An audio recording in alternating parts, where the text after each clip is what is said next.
Seu meu amado, bem-vindo de volta à nossa escola bíblica. Nós estamos estudando o livro de Romanos, ou a carta de Paulo aos Romanos. E nós vamos continuar agora, enfrentando mais alguns capítulos muito profundos para que você possa crescer. Ora, o Senhor, pede a Ele discernimento, entendimento, conhecimento, sabedoria, pede a Ele proteção, para que nós possamos desvendar dos seus mistérios. Muito bem, nós já havíamos visto a profundidade da colocação de Paulo em relação à salvação. E ele continua nesse assunto, tratando agora o batismo e da obra, da missão de Jesus, aquela que foi realizada na cruz. Então vejamos lá, em relação ao batismo, Paulo fala rapidamente sobre isto e naquela época, já no início da igreja, nós vamos observar que o batismo era realizado sempre após a confissão que as pessoas faziam em Jesus Cristo. Então, quando eles professavam a sua fé em Cristo, logo em seguida eles já organizavam o batismo nas águas. Este batismo, ele era feito exatamente para confirmar, para simbolizar o fim de uma velha vida. Ao mergulhar nas águas, o velho homem desaparecia nas águas. E quando surgia o batizado, em verdade, ele surgia com uma nova vida. Então era um símbolo, ele demonstrava, ele fazia para as pessoas, né, ele fazia uma publicidade, ele tornava público o morrer do velho homem e o ressurgir, o surgir das águas de um novo homem. O primeiro a fazer isso foi o próprio Jesus, né? O amado conhece essa história, foi João Batista quem o batizou. O batismo simbolizava, portanto, uma nova vida. Após o batismo, uma vida diferente, uma vida nova, um homem novo se iniciava, acontecia. Portanto, era um marco na vida do cristão, assim como é para nós até hoje em dia. Então, nós temos, depois da confissão, entendemos tudo o que acontece, tudo o que envolve essa confissão e logo em seguida nós tomamos a nossa decisão de batismo, ou seja, de afogar, de deixar das águas o velho homem e surgir um novo homem. Uma outra questão que Paulo aborda também, e aí nós vamos ver com um pouquinho mais de detalhamento, porque o batismo ele fala muito rapidamente, o que ele fala mais detalhado, com mais explicação, é o próprio processo da crucifixão. Então, quando Jesus foi crucificado, aquele ato é muito mais profundo do que pura e simplesmente uma punição que os judeus conseguiram através da decisão de Pilatos de crucificar.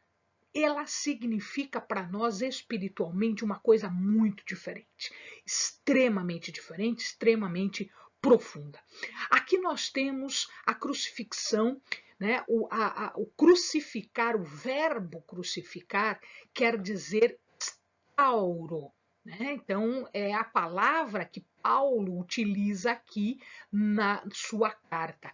O que quer dizer instauro? Instauro quer dizer cercar no sentido de isolar.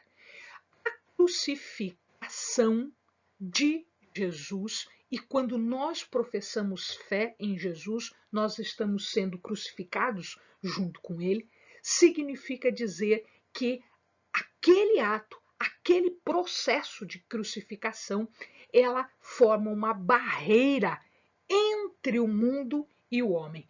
Então, a cruz, ela isola o crente, ela isola aquele que professa a sua fé em Jesus. Significa agora que o homem e o mundo estão separados.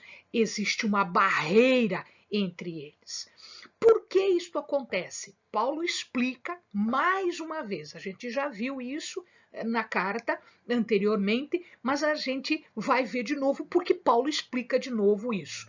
A morte na cruz, ela tem um significado e esse significado é espiritual também. Por quê? Porque quando Jesus é crucificado, quando ele morre na cruz, ele está pagando débito, ele está pagando uma conta, ele está pagando um pecado. Então, nós pecadores tínhamos uma dívida. E esta dívida só poderia ser paga com sangue. Esta dívida só poderia ser paga com a vida. Então, quando Jesus morre na cruz, ele paga esta dívida. Ele paga por mim, ele paga por você. Esta dívida foi paga lá na cruz. E na cruz, ele se viu separado de Deus. Nós vimos isso no vídeo anterior. Ele se viu separado de Deus. Por quê? Porque ele assume o pecado que era meu, que era seu.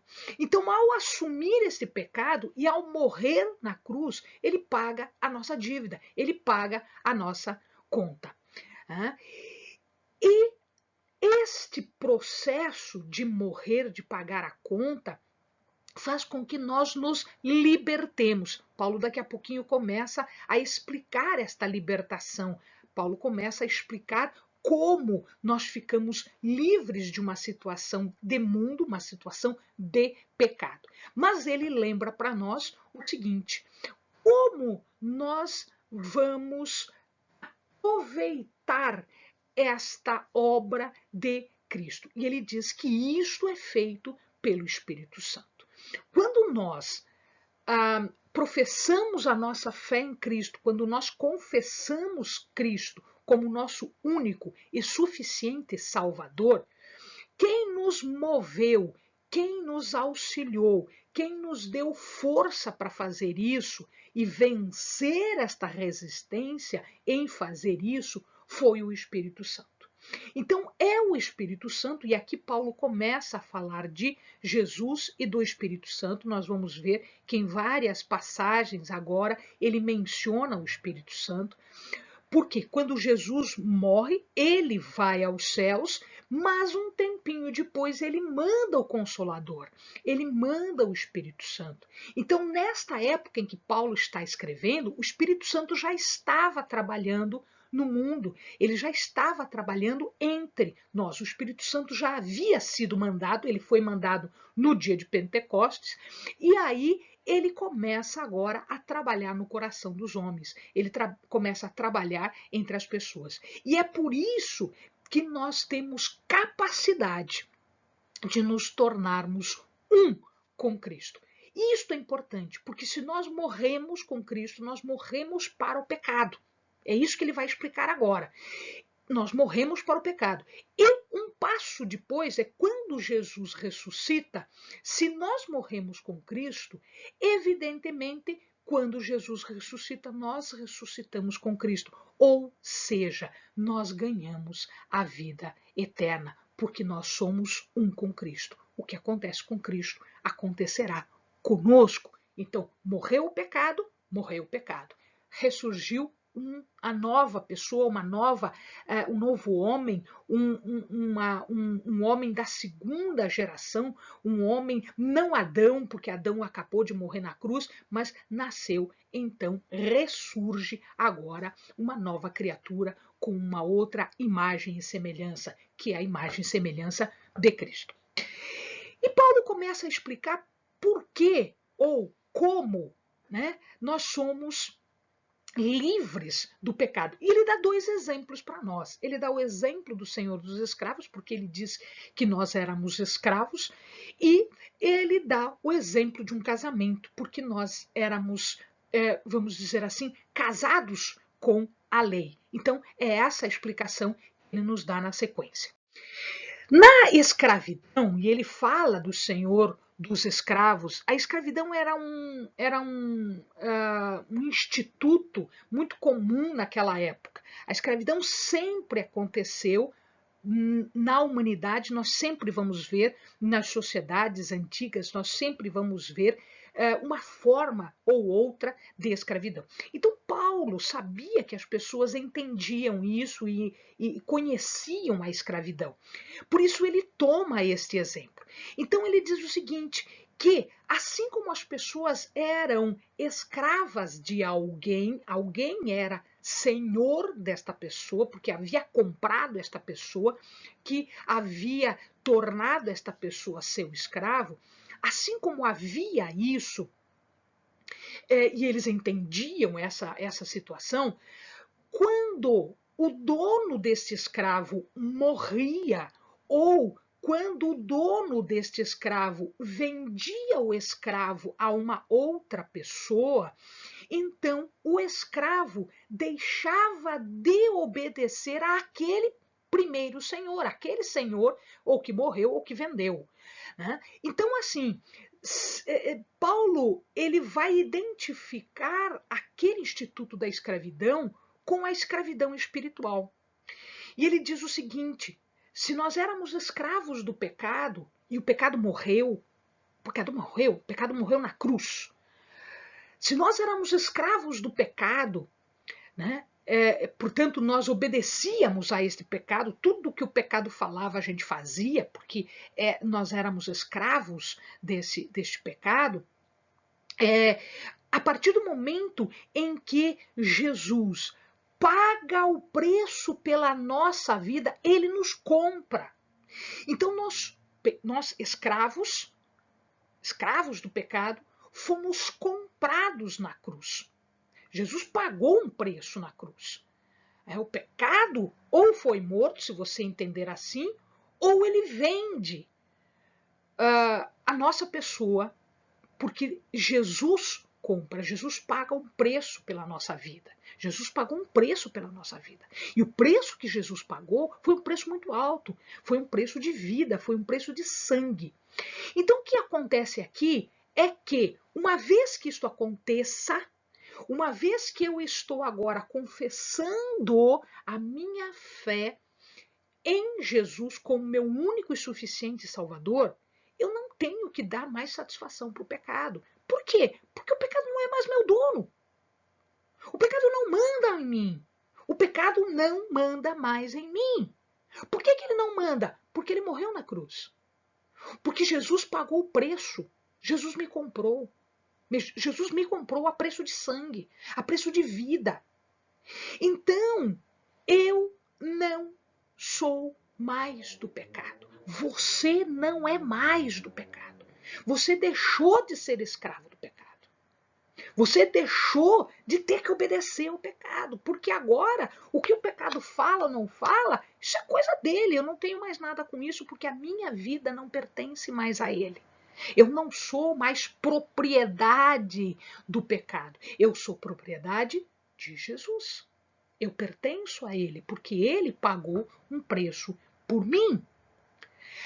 E ele dá um outro exemplo. Ele dá o exemplo do casamento. Num casamento, a esposa pertence ao esposo, o esposo pertence à esposa.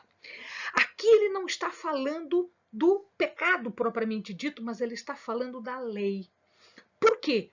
Quando antes, lá na época de Moisés, na época dos profetas, naquela época anterior, o povo de Israel fez aliança com Deus, ele fez uma aliança com base na lei. Então é como se nós estivéssemos casados com a lei. Nós estivéssemos casados com a lei. Nós estávamos ligados à lei. E é como se fosse um casamento, porque foi uma aliança. O casamento é uma aliança, e a aliança que foi feita em relação à lei também é uma aliança que eu posso comparar um com o outro. Então, no casamento, o esposo e a esposa têm uma relação. E nós precisávamos obedecer o que a lei dizia? Sim, nós estávamos submissos, submetidos à vontade da lei.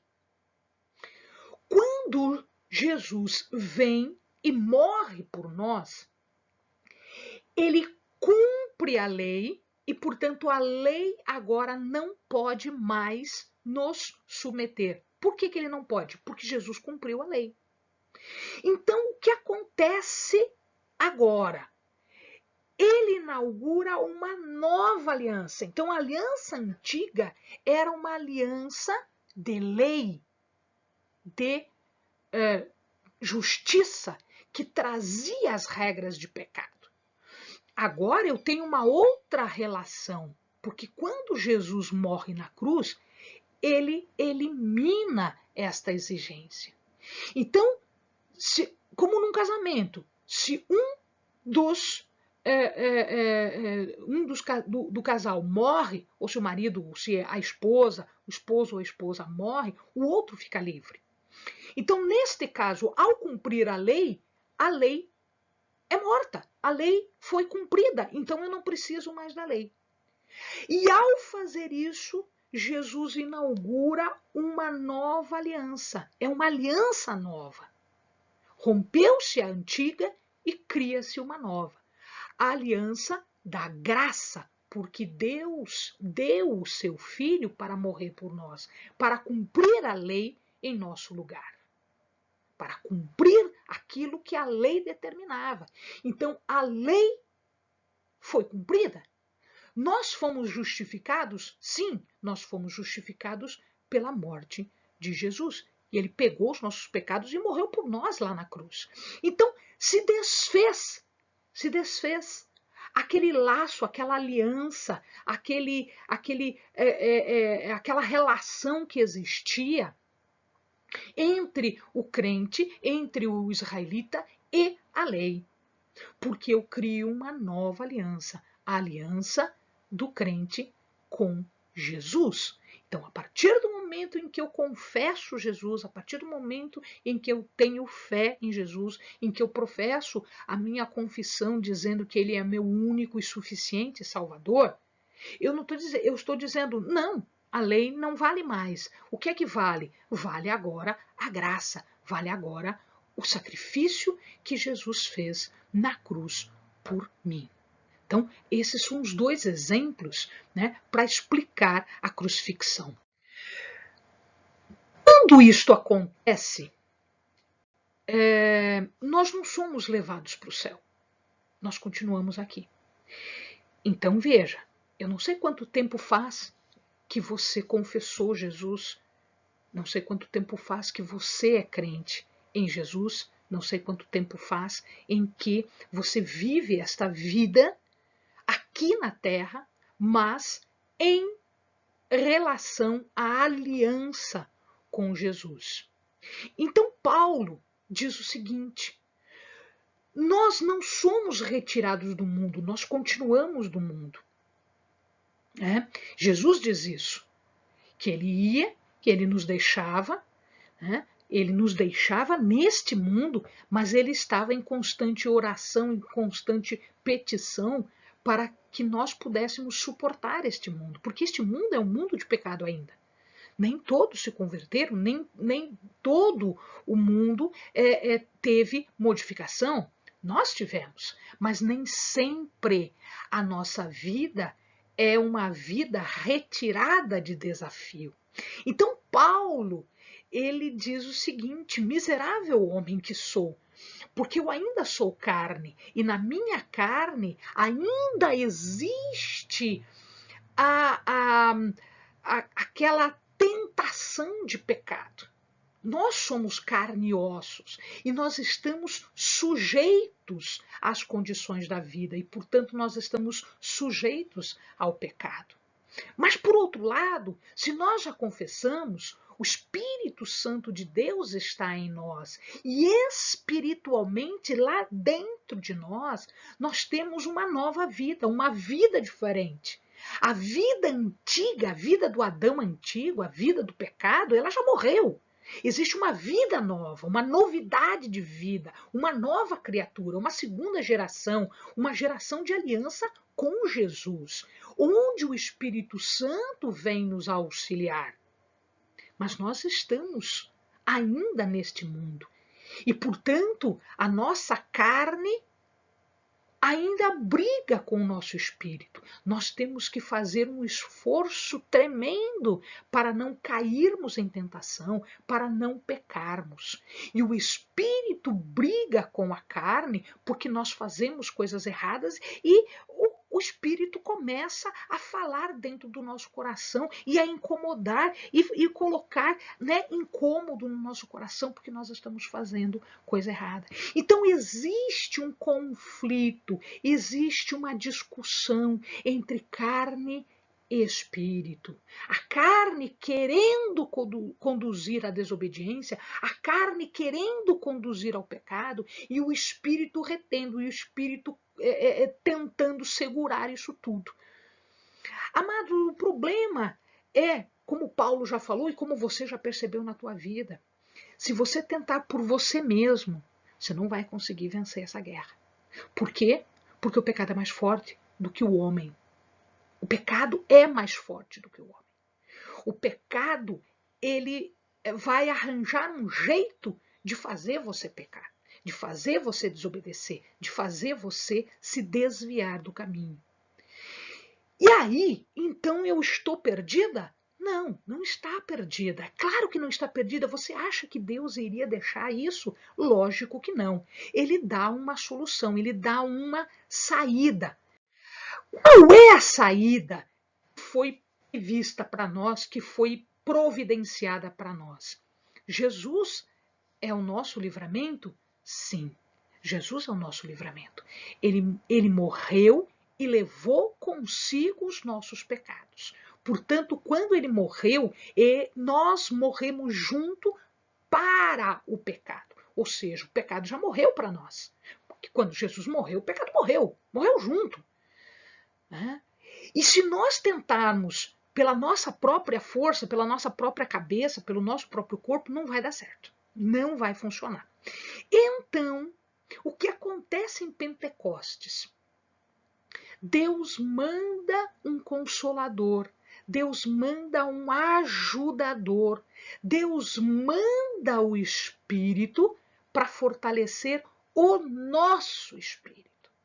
Isso significa que nós temos a nossa força, que é pequena, mas que nós temos a força de Deus através do Espírito Santo de Deus. E é por isso, então, que nós conseguimos vencer o pecado. Na medida em que nós ouvimos o que o Espírito Santo de Deus nos fala e nós nos deixamos guiar pelo que o Espírito Santo nos diz. Então, o Espírito Santo é quem nos ajuda a vencer o pecado. É quem nos ajuda a enfrentar este mundo, a enfrentar as perseguições, a enfrentar as tentações, a enfrentar o pecado que de vez em quando acha que pode dominar de novo. Porque ele vai tentar, amado. Ele vai tentar, ele não vai se dar por vencido. E aí você tem que lembrá-lo. Pera lá, você já morreu na cruz. Silêncio, fica quieto, não se manifesta, porque aqui quem manda é o Espírito Santo. Aqui quem dá o tom, quem dá o comportamento é o Espírito Santo. Então, pecado, silêncio e vai-te daqui. Vai-te daqui porque você não tem mais entrada aqui. Então o Espírito faz isso, o Espírito promove isso, o Espírito nos dá condições. Então ele nos dá um gostinho de vida eterna, ele dá um gostinho de adoção. Como assim adoção? Sim, porque se nós morremos com Cristo, se nós, como o próprio Cristo explica, né, os evangelhos dizem que Jesus falava isso, que nós éramos enxertados, né? O enxerto significa dizer que nós temos aí uma situação diferente. Deus é Deus, Deus é Senhor, Deus é poderoso, é maravilhoso, é tremendo. Deus é tudo isso. Mas Deus também é Pai. Como Jesus dizia, Abba, Pai. Abba quer dizer paizinho, papaizinho, papai, papai querido. É um nome que se dá aos pais dentro da família. Portanto, nós fomos adotados. O Espírito Santo, ele vai colocar no nosso coração este espírito de adoção, de tal maneira que você pode chamar Deus de Deus, pode chamar Deus de Yahvé, de Senhor, de poderoso, de maravilhoso, porque Ele é tudo isso e muito mais.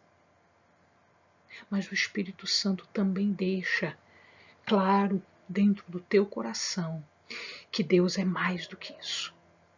Deus é papai. Deus é papaizinho querido. É aquele que você pode se achegar, chorar e dizer: Pai, me ajuda. Papai, eu preciso de colo. Papai, eu estou aqui e eu preciso que o Senhor enxugue as minhas lágrimas. Este é o sentido do Espírito Santo quando a relação entre o crente e Deus, ou seja, por causa de Jesus, o Espírito Santo confirma no nosso coração que nós somos filhos, filhos adotivos. E em filho adotivo não existe nada de depreciante. Não naquela época, um filho adotivo às vezes era mais importante do que um filho natural. Não tem mais condenação, não tem mais punição. Nós conseguimos vencer o pecado se nós estivermos atentos para aquilo que Jesus fez na nossa vida e para aquilo que o Espírito Santo nos guia a fazer. Porque nós temos que dar ouvido ao Espírito e não à carne. Esta é a diferença, segundo Paulo. Isto então ele veio à semelhança de carne. Por que a semelhança de carne? Porque o Verbo se fez carne, diz João. O Verbo se fez carne e habitou entre nós. Ou seja, ele se tornou carne como eu e como você. Ele viveu, ele teve fome, sede, sono, tudo isso ele teve. Ele nasceu em carne.